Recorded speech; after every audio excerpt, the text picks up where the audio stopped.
할렐루야. 1월 22일 아침을 여는 예배에 오신 모든 분들을 환영하고 축복합니다. 오늘 하루도 주님의 은혜 가운데 승리하는 하루 되시기를 소망합니다. 오늘 말씀 같이 나누겠습니다. 요한복음 6장 60절에서 71절 말씀입니다.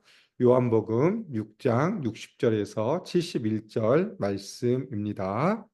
제자 중 여럿이 듣고 말하되 이 말씀은 어렵도다. 누가 들을 수 있느냐 한데 예수께서 스스로 제자들이 이 말씀에 대하여 수근거리는 줄 아시고 이르시되 이 말이 너희에게 걸림이 되느냐? 그러면 너희는 인자가 이전에 있던 곳으로 올라가는 것을 본다면 어떻게 하겠느냐? 살리는 것은 영이니 육은 무익하니라. 내가 너희에게 이른 말은 영이요 생명이라. 그러나 너희 중에 믿지 아니하는 자들이 있느니라 하시니 이는 예수께서 믿지 아니하는 자들이 누구며 자기를 팔 자가 누구인지 처음부터 아심이로라. 또 이르시되 그러므로 전에 너희에게 말하기를 내 아버지께서 오게 하여 주지 아니하시면 누구든지 내게 올 수 없다 하였노라 하시니라. 그때부터 그의 제자 중에서 많은 사람이 떠나가고 다시 그와 함께 다니지 아니하더라. 예수께서 열두 제자에게 이르시되 너희도 가려느냐? 시몬 베드로가 대답하되 주여 영생의 말씀이 주께 있사오니 우리가 누구에게로 가오리이까? 우리가 주는 하나님의 거룩하신 자이신 줄 믿고 알았사옵나이다. 예수께서 대답하시되 내가 너희 열두를 택하지 아니하였느냐? 그러나 너희 중에 한 사람은 마귀니라 하시니 이 말씀은 가룟 시몬의 아들 유다를 가리키심이라. 그는 열둘 중에 하나로 예수를 팔자러라. 아멘. 오늘 우리가 살펴볼 말씀은 요한복음 6장 60절부터 71절 말씀입니다. 어제 말씀을 살펴보면 가버나움 회당에서 유대인들과 예수님이 대화, 논쟁하는 가운데서 예수님께서 뭐라고 말씀하시죠? 나는 하늘로 내려온 생명의 떡이고 인자의 살과 피를 먹고 마시는 자에게 영생이 주어질 것이다 라고 이야기하는 것을 끝이 났고 그에 대한 반응이 이 어제 유대인들의 반응을 살펴본 것이 어제의 말씀이었고 오늘은 그 말씀에 대해서 제자들이 어떻게 반응하는가에 대해서 살펴보고자 합니다.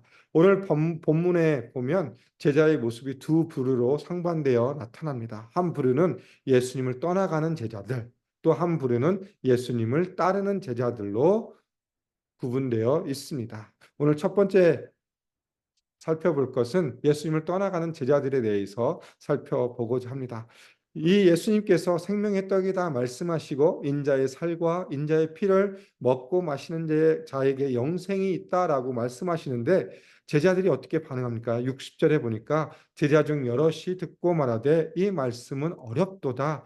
누가 들을 수 있느냐 한데 제자들이 예수님을 따르는 사람들 중에 이 제자들 중에 여럿이 이렇게 말합니다. 이 말씀을 도대체 너무 어려워서 이해할 수 없다라고 이야기하고 있습니다. 그러면서 예수님이 어떻게 말씀하시는지 정말 그 말씀에 대해서 이해하지 못하고 오히려 그것에 대해서 불만하는 모습을 보여주고 있죠. 그러니까 예수님께서 그들의 모습을 보면서 이렇게 얘기하십니다.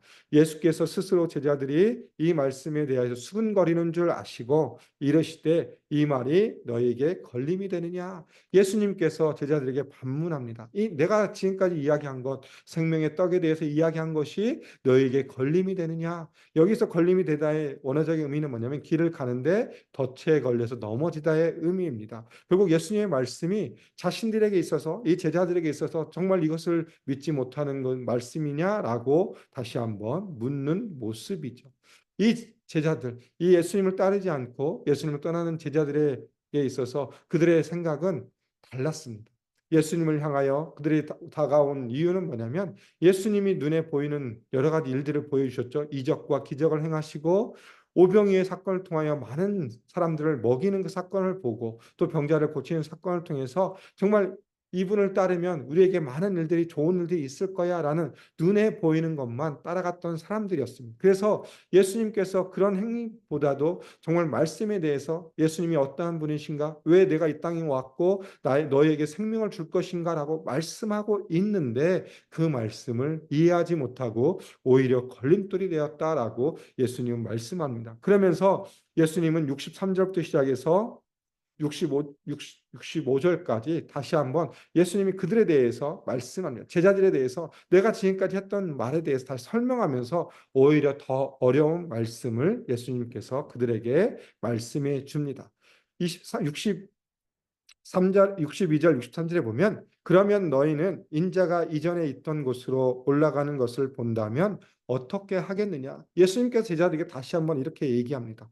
너희는 내가 이전에 있던 곳, 하늘에 있었던 그곳으로 다시 돌아간다면 어떻게 하겠느냐라고 물으면서 이 말의 의미는 뭐냐? 예수님께서 십자가에 죽으시고 부활하시고 하나님 앞에 하나님 승천하셔서 하나님 보좌에 이를 것이다에 대한 말씀을 다시 한번 의미하면서 선포해 주고 있습니다. 예수님께서 생명의 떡을 통해서 예수님의 죽으심과 부활에 대해서 이야기한 것처럼 다시 한번 제자들에게 이 말씀을 통해서 내가 이 땅에 하늘로부터 왔고 내가 너희를 위해 십자가에 못 박혀 죽고 다시 부활하여 승천하여서 하나님 우편에 앉을 것이다. 그러면 너희는 이것을 어떻게 할 것이냐라고 물으면서 다시 한번 믿음으로 반응할 것에 대해서 예수님은 말씀해 줍니다. 너희가 내 말에 대해서 믿어라. 내 말이 사실이고 진리다. 그렇기 때문에 내 말을 믿고 따라야 된다라고 다시 한번 이야기하면서 다시 이렇게 설명하죠. 63절에 보면 살리는 것은 영이니 육은 무익하니라라고 이야기합니다. 살리는 것은 영이다. 이것이 어디서 나왔죠? 요한복음 3장에 보면 니고데모의 대화 가운데 예수님께서 하신 말씀과 연관되어 있습니다. 거기서 나온 영이 무엇을 의미합니까? 성령을 의미합니다. 정말 살리는 것은 성령이 하는 일이고 육신의 일은 무익하다. 내가 너에게 베푸는 여러 가지 이력과 기적은 결국 그것을 육신적으로 먹고 마시는 것에 집중하면 너희는 아무런 유익이 을 얻을 수 없고 오히려 내가 하는 말을 통해서 성령 가운데 붙들리면 너희는 살아 움직이고 영생을 얻을 것이다. 그러면서 다시 한번 이렇게 이야기합니다. 내가 너에게 이른 말이 영이요 생명이라라고 말씀해 주고 있죠. 다시 한번 제자들을 설득합니다. 야, 너희가 내 말을 따르면 너에게 생명이 있을 거야. 내게 보여지는 눈앞에 있는 것에 현혹되지 말고 이 말을 믿어. 그러면 너에게 영생이 주어질 것이야 라고 예수님은 다시 한번 말씀합니다. 그러나 64절 결과가 어떻게 됩니까? 그러나 너희 중에 믿지 아니한 자들이 있다라고 예수님은 말하고 있습니다. 그러면서 다시 한번 이렇게 말씀하시죠. 예수께서 믿지 아니한 자들이 누구며 자기를 팔 자가 누구인지 처음부터 아셨다라고 말합니다. 예수님은 이미 하나님이시기 때문에 이 사람들 중에 예수를 믿을 사람과 믿지 않은 사람을 분명히 아셨다라고 이야기하고 있지만 그들을 향하여 다시 한번 설득하는 모습을 또 보여주고 있죠. 그러면서 65절에 이렇게 또 말씀합니다. 또 이르시되 그러므로 전에 너희에게 말하기를 내 아버지께 에서 오게 하여 주지 아니하시면 누구든지 내게 올 수 없다 하였다라고 이야기합니다. 이것 말씀은 44절에 나오죠. 6장 40절의 말씀을 다시 한번 인용하고 있습니다. 예수님께 나올 수 있는 사람들, 수많은 사람들이 몰려오지만 예수님을 믿고 따르는 자는 결국 누구를 통해서 주어진 거라고요? 하나님의 섭리 가운데 하나님께서 선택하셔서 내게 오게 한 자만 나에게 와서 내가 누구인지를 알게 될 것이다라고 이야기하고 있습니다. 그러면서 이 말을 들은 제자들 중에 어떤 일이 벌어집니까? 66절에 보니까 그때로부터 그의 제자 중에서 많은 사람이 떠나가고 다시 그와 함께 다니지 아니하더라. 수많은 사람들이 몰려왔고 예수님을 따르기 위해서 제자의 삶을 살아갔는데 그중에 또 많은 사람들이 이 말씀을 이해하지 못하고 오해하고 오히려 예수님을 떠나가서 예수님과 더 이상 함께 하지 않는 모습을 보여주고 있습니다.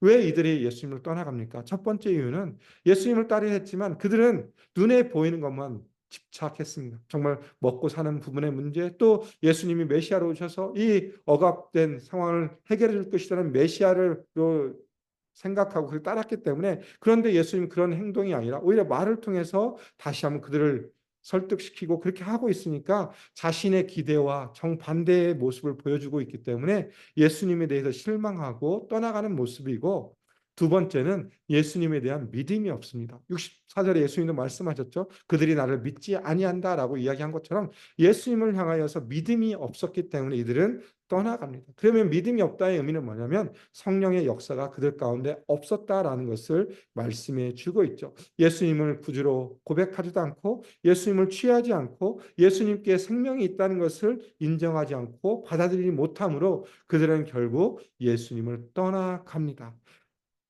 처음 6장이 시작하면 오병이의 사건을 통해서 많은 무리들이 예수님을 따르고, 그리고 유대인들과의 논쟁을 통해서 유대인들이 또 떠나가고, 또 제자들 중에 또 예수님과의 논쟁을 통해서 예수님과의 대화를 통해서 예수님의 말씀을 이해하지 못하고 떠나가는 무리들이 분명하게 보여주고 있습니다. 이에 반해서 이제 그 다음 67절부터 시작해서 71절까지는 예수님을 따르는 제자들의 모습을 보여주고 있죠.